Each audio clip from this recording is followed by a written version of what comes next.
வருகிற சட்டமன்ற தேர்தலில் திமுகவுக்கு ஆதரவாக கிராமம் தோறும் சென்று வாக்கு சேகரிக்க போகிறேன் என பிரபல வில்லன் நடிகர் மன்சூர் அலிகான் பரபரப்பு பேட்டி அளிச்சிருக்காரு.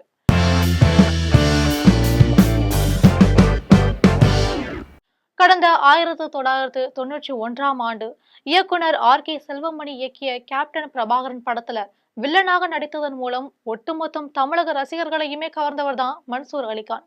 இவர் சினிமாவுல மட்டுமல்லாம அரசியலிலும் அதிக ஆர்வம் காட்டி வருபவர்.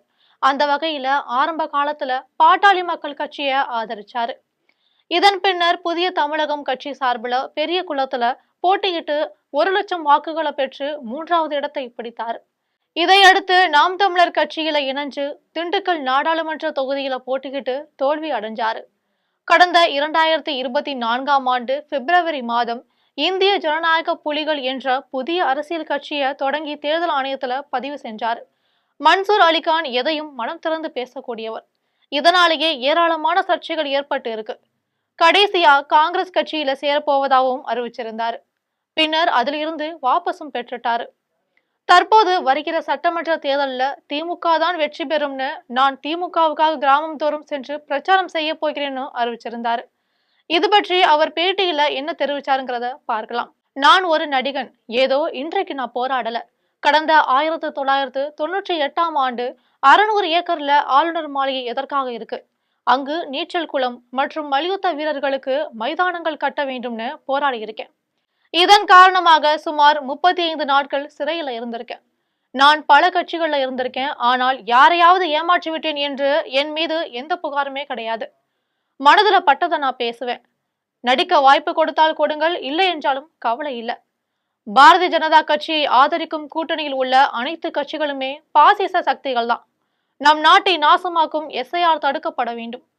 பாரதிய ஜனதா கட்சி கூட்டணி போட்டு தேர்தலில் இருப்பதால் தமிழ்நாட்டுக்கு எந்த பயனுமே கிடையாது. வருகிற 2026ஆம் ஆண்டு திமுக தான் மீண்டும் ஆட்சிக்கு வரும். நானே அந்த கட்சிக்காக வேலை செய்ய போகிறேன். என்னுடைய போராட்டமும் பிரச்சாரமும் தரையில் கால் பதியும். நடிகர் விஜய் போல வானத்திலேயே சுற்றி கொண்டு இருக்க மாட்டேன். இந்த கால் தரையில் படணும். அடிமக்களை சென்று சந்திக்கணும். சந்தைகள், வயல்வெளிகள், சாலைகளில் இந்த கால் படணும்.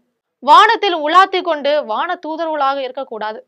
விமானத்திலேயே சென்று விட்டு விமானத்திலேயே வந்தால் பணக்காரனுக்கு தான் அவர்கள் ஆதரவாக இருப்பாங்க. அரசியல் களத்துல விஜய் எனக்கு இணையானவர் கிடையாது. அவரை பார்த்து நான் பயப்பட வேண்டிய அவசியமும் இல்லை. இது மட்டும் இல்லாம கரூர் துயரம் குறித்து நான் பேசியதற்கு விஜய் எனக்கு ஒரு போன் கூட செய்து பேசல. விஜய் மக்களுக்கு நல்லது செய்ய வேண்டும் என்று வந்துள்ளதாக சொல்கிறார். செய்யட்டும், நிறைய பணம் வச்சிருக்கார். ஆகவே நிறைய செலவு செய்யட்டும்னு சொல்லியிருக்காரு. நான் ஒரு நடிகன். சும்மா 4 காசுக்கு பெரிய பெரிய நடிகர்லாம் இருக்காங்க.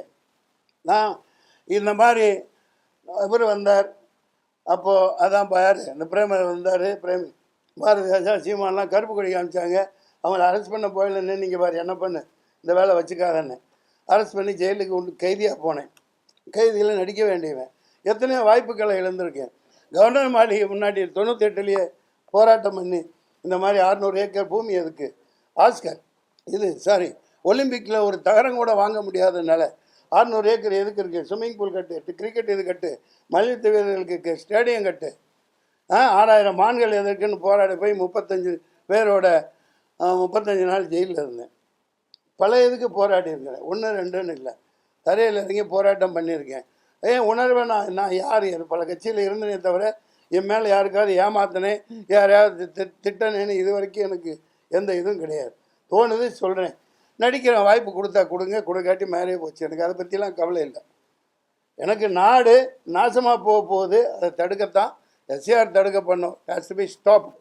அந்த CVM has to be stop. It's idiotical machine, stupid machine. Every genius person saying, every country following by ballot paper only.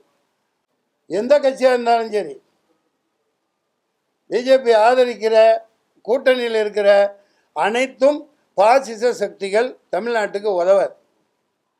அந்த விதத்தில் நான் ஆளுங்கட்சி வேறு வழி இல்லை.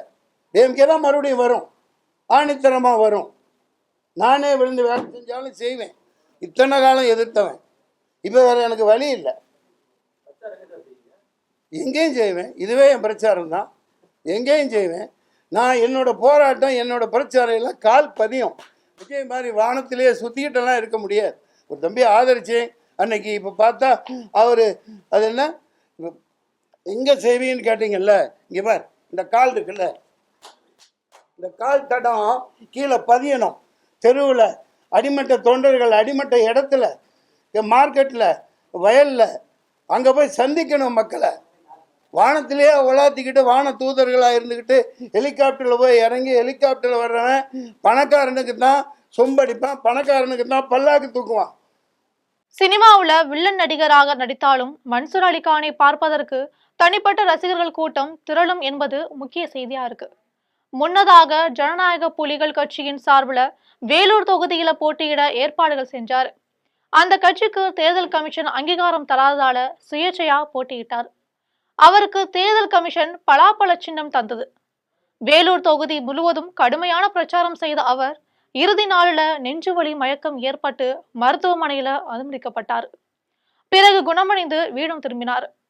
இதை தொடர்ந்து அவர் தனது கட்சியையும் கலைச்சு விட்டார். தற்போது தேர்தல் களத்துல குதிக்கும் மன்சூர் அலிகானுக்கு திமுக மேலிடம் அனுமதி தருமா என்பதை பொறுத்திருந்துதான் பார்க்கணும்.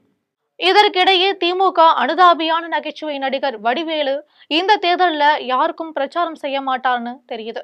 ஏற்கனவே திமுக தரப்புல அவரை தேர்தல் பிரச்சாரத்திற்கு அழைத்திருந்த நிலையில அவர் தனது சினிமா மார்க்கெட் சரிந்துவிடும் என்ற காரணத்தை சொல்லி தற்போது தேர்தல் பிரச்சாரம் செய்ய மறுத்திருக்காரு. அப்படிங்கிறது முக்கிய செய்தியாகவும் இப்போது பார்க்கப்படுது.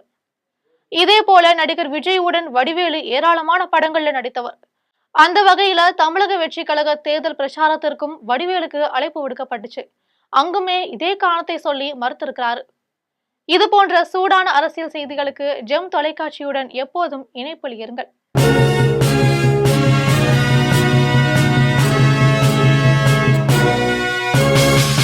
உடனுக்குடன் அப்டேட் தெரிந்து கொள்ள ஜெம் டிவி தமிழ் ஆப்பை இன்ஸ்டால் செய்யவும்.